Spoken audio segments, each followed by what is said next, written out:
16. dan šmarnic. Ko zvemo, da moraš postati slep, da lahko spregledaš. Peter se je začel pogovarjati z Jezusom in svetniki. Ker preostali člani družine tega ne verjamejo, je prišlo do prepira. V nedeljo pri sveti maši pa so si pri pozdravu miru vseeno segli v roke. Minilo je kar nekaj dni in Petru je med domačimi nalogami in glasbeno šolo zmanjkovalo časa, da bi stopil še do cerkve. Pa tudi ni hotel vznemirjati očka in mamice, ko so se v nedeljo tako lepo pomirili. Spet je bilo petkovo popoldne, ko je prestopil cerkveni prag. Najprej se je lepo pokrižal z blagoslovljeno vodo in pokleknil, nato pa zakoračil proti oltarju. Vmes je na kratko postal še pred križem, a le toliko, da je pozdravil Jezusa. Ni čakal, da bo križani dvignil glavo, saj je zdaj vedel, da se lahko z njim pogovarja kadarkoli in kjerkoli. Potem se je ozrl naokrog in čakal, če se bo kaj zgodilo, spregovorilo. Pa ni bilo nič. Zato je deček stopil pred oltar, nalahno pokimal svetemu Petru, ki je stal na svojem podstavku, kot bi hotel reči: pozdravljen, kolega. Nato pa se je obrnil na drugo stran, kjer je prav tako na lesenem podstavku stal kip svetega Pavla. Pavel je z desnico k sebi stiskal knjigo, z levico pa se je naslanjal na velik meč, velik skoraj toliko kot Peter. No, kar stopi bliže. Nič se ne boj, je nenadoma glasno spregovoril svetnik, da sta se mu stresla košata rjava brada in svetniški sij okoli glave. In tudi Peter se je nekoliko stresel, pa ne od strahu, od presenečenja. Dober dan, je spoštljivo pozdravil. Naj bo res dober, predvsem pa naj bo blagoslovljen, je Pavlov glas gromko odmeval po prazni cerkvi. Povej, pobič, kaj bi rad? Ne vem, no, morda bi mi kaj povedal o sebi, je prosil deček. O sebi ne govorim prav rad. Lahko pa ti povem kaj o Jezusu, je bil odločen svetnik. Lahko ti povem, kako je bilo, ko sem ga prvič srečal. Tudi prav, je z veseljem pristal deček.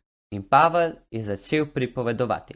No, naj ti povem, da mi sprva ni bil prav nič simpatičen. O ne, ko sem poslušal, kaj mi o njem pripovedujejo drugi, mi je šel močno na živce.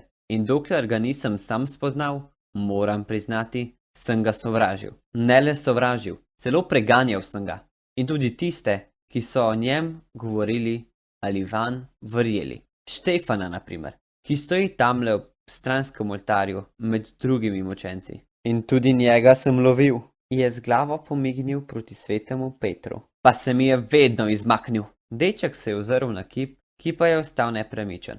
Čeprav se je malemu zazdelo, da je na obrazu svojega zavetnika ujel hudomušen nasmešek. Pavel pa je že nadaljeval. Še dobro, da mi je všel. Kako drugače bi se lahko vse skupaj zasukalo. Ampak zakaj si preganjal Jezusa? Zakaj si ga sovražil? Je zanimalo dečka. Veš, nisem verjel, da je res Bog. Mislil sem, da je eden tistih lažnivih prerokov, ki želijo, da jih ljudje nosijo po rokah. Niti slučajno nisem verjel, da bi lahko vstal od mrtvih. Prepričan sem bil, da gre za prevaro. In kaj se je zgodilo potem? Potem Pavlo je obraz zasijal v prav posebni luči. Potem pa se mi je Jezus sam pokazal bleščeči nebeški svetlobi, da sem od presenečenja in strahu padel po tleh. Kaj? Padel si? To se je tudi meni zgodilo, se je zasmejal Peter. Zadnjič tukaj v cerkvi, ko me je Jezus poklical s križa in sem videl, da je res živ. Tudi Pavel se je zasmejal. Ja, tako je to, moj mali Peter, ko spoznaš, da je Jezus živ, te vrže na, no, po tleh, vsekakor, tako ali drugače. Jaz pa sem povrh tega še oslepel. Oslepel si? Res? Prav res, čisto nič nisem videl in kar nekaj dni sem moral potrpežljivo prenašati, da so me drugi vodili naokrog. Kako pa to? Je bil začuden deček.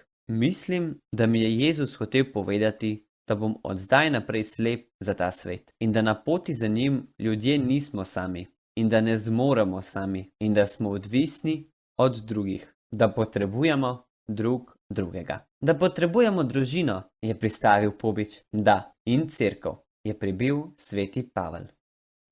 Živjo, dragi otroci!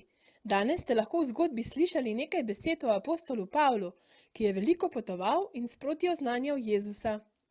Vaša naloga za v bistvu jutri, ker danes je že malce pozno, je, da greste tudi vi ven na pot, na izlet. Ko se vrnete nazaj, pa lahko še naslikate, kaj se vam je na poti zgodilo.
Dragi otroci, skupaj zmolimo še zaključno molitev.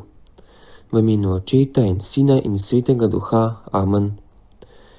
Pavel je skozi slepoto ugotovil, da ne more ničesar narediti sam in da je odvisen od drugih ljudi. Hvala ti za vse prijatelje, starše, brate in sestre, ki mi pomagajo, kadar sem v stiski in mi ves čas stojijo ob strani. Odpri mi oči, da bi tudi jaz videl bližnjega v stiski in mu velikodušno pomagal.